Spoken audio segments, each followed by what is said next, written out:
வணக்கம். இந்த வீடியோவில் நம்ம பார்க்க போகிறது பிரண்டை. பிரண்டையோட பொட்டானிக்கல் நேம் வந்து பார்த்திங்கன்னா சைசஸ் குவாட்ராங்குலாரிஸ். இது ரொம்ப மருத்துவ குணம் நிறைஞ்சதாக சொல்லப்படுது. அதுவும் இல்லாமல் எலும்புகளுக்கும் ஜாயின்ஸுக்கும் ரொம்ப பெரிய தீர்வுகள் தரக்கூடியதாக கருதப்படுது. ஆயுர்வேதத்தில் இதுக்கு பெரிய பங்குண்டு. இந்த பிரண்டை வந்து பார்த்திங்கன்னா நம்மளுடைய அர்த்ரைட்டிஸ் அப்படின்னு சொல்லக்கூடிய ஜாயின்ட் டிசீஸ்க்கு ஒரு பெரிய மருந்தாக எல்லாராலையும் பார்க்கப்படுது. இந்த பிரண்டையோட அமைப்பை வந்து இப்போ நான் காட்ட போகிறேன். நல்லா பாருங்கள். இதுதான் வந்து இந்த பிரண்டையோட தண்டு பகுதி. இது இலைகள். இந்த இலைகளுக்கு முன்னாடி சின்ன சின்ன கணுக்கள் விடும்.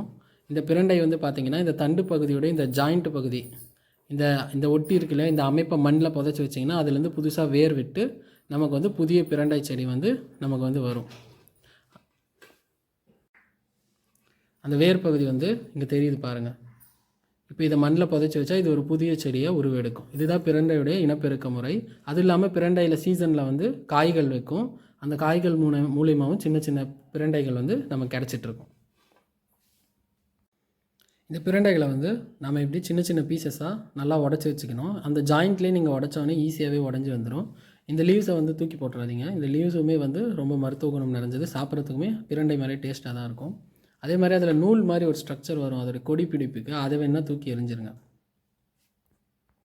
இப்போ வந்து பிரண்டையோட க்ளீனிங் ப்ராசஸ் தான் பார்க்க போகிறோம்.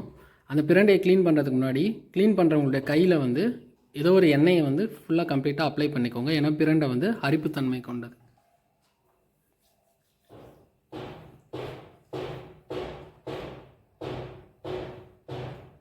பிரண்டையை வந்து நம்ம இப்படி தான் க்ளீன் பண்ணோம். அதோட 4 எட்ஜஸில் இருக்கக்கூடிய அந்த ஷார்ப்பான ஒரு பகுதியை வந்து நம்ம இந்த மாதிரி சீவி எடுத்துக்கணும்.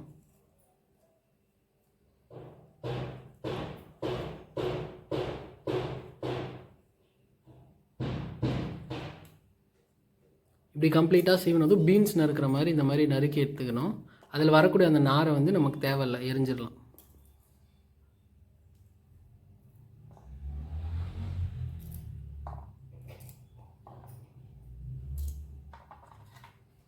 இதுதாங்க பிரண்டை வந்து க்ளீன் பண்ணுற முறை.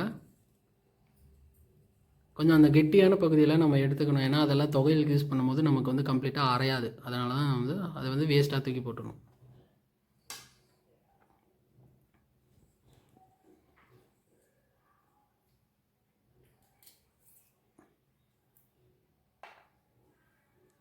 முடிஞ்ச அளவு சின்ன சின்ன பீசஸாக போட்டுக்கோங்க. அப்போ தான் வந்து நமக்கு அது கம்ப்ளீட்டாக ஃப்ரை ஆகும். அதே மாதிரி மிக்சியில் வந்து க்ளீனாக அரைஞ்சி தொகையில் வந்து நல்லா ஒரு மை மாதிரி நமக்கு வந்து தொகையில் கிடைக்கும்.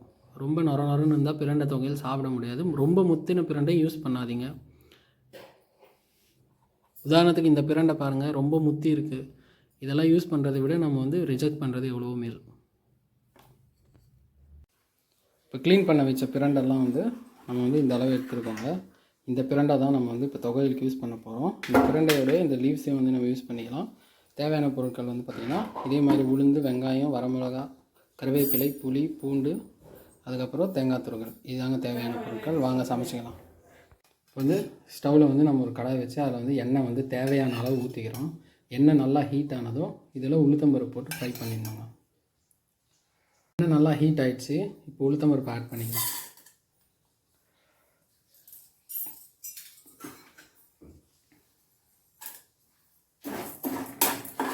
உளுத்தம்பருப்பு நல்லா செவற வரையும் வெயிட் பண்ணுங்க. இப்போ வந்து தேவையான அளவு இந்த வெங்காயத்தை வந்து ஆட் பண்ணிக்கலாம்.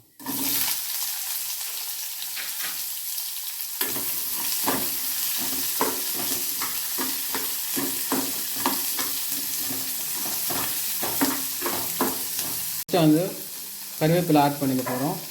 அடுத்து காஞ்ச மிளகா, அடுத்து பூண்டு, அதுக்கடுத்து மிளகு, சீரகம், அதுக்கடுத்து பிரண்டையோட இலையை வந்து ஆட் பண்ணிக்க போகிறோம்.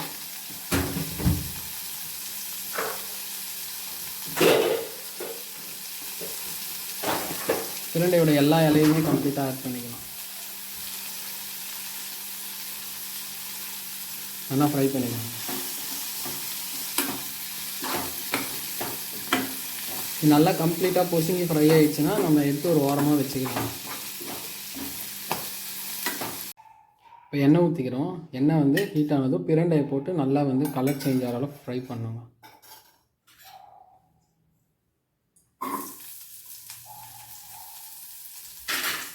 பிரண்டை வந்து நல்லா ஃப்ரை பண்ணுங்க. பிரண்டை வந்து ஃப்ரை ஆகலைன்னா சாப்பிட முடியாது. ஸ்டவ் வந்து மீடியம் ஃப்ளேம்லேயே வச்சுக்கோங்க.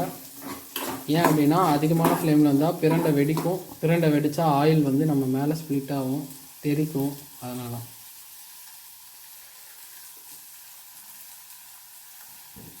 அப்படி வெயிட் பண்ணிக்கோ.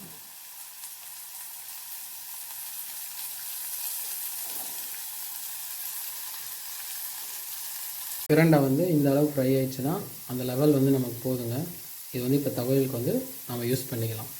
அப்பயே பண்ணோம் இல்லையா, அதோட சேர்த்து இதை மிக்ஸ் பண்ணி நம்ம க்ளீனாக அரைச்சிட்டா துவையல் ரெடி ஆகிடும். இப்போ எல்லாத்தையுமே மிக்ஸி ஜாருக்கு மாற்றிக்கலாங்க.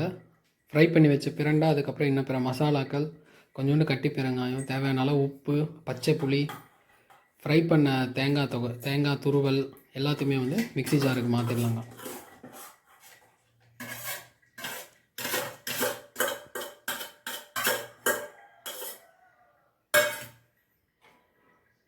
கொஞ்சம் கட்டி பெருங்காயங்க. அது தேங்காய் துருவல் வந்து நல்லா ஃப்ரை பண்ணி எடுத்துருக்கோம், அதையும் வந்து போட்டுக்கலாம்.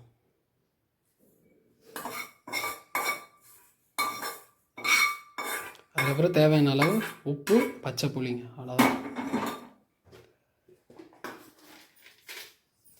இந்த பிரண்டை வந்து உண்மையாகவே ரொம்ப நல்லதுங்க உடம்புக்கு. சின்ன பசங்கள்லேருந்து பெரியவங்க வரைக்கும் எல்லோரும் சாப்பிட்லாம். ஒவ்வாமையெல்லாம் பெருசாக ஏற்படாது. சூப்பராக இருக்கும் சாதத்தோட சப்பாத்தியோடலாம் இந்த துவையல் சாப்பிட. எல்லாருமே ட்ரை பண்ணி பாருங்கள், கண்டிப்பாக நல்லாயிருக்கும். போதுங்க புளி.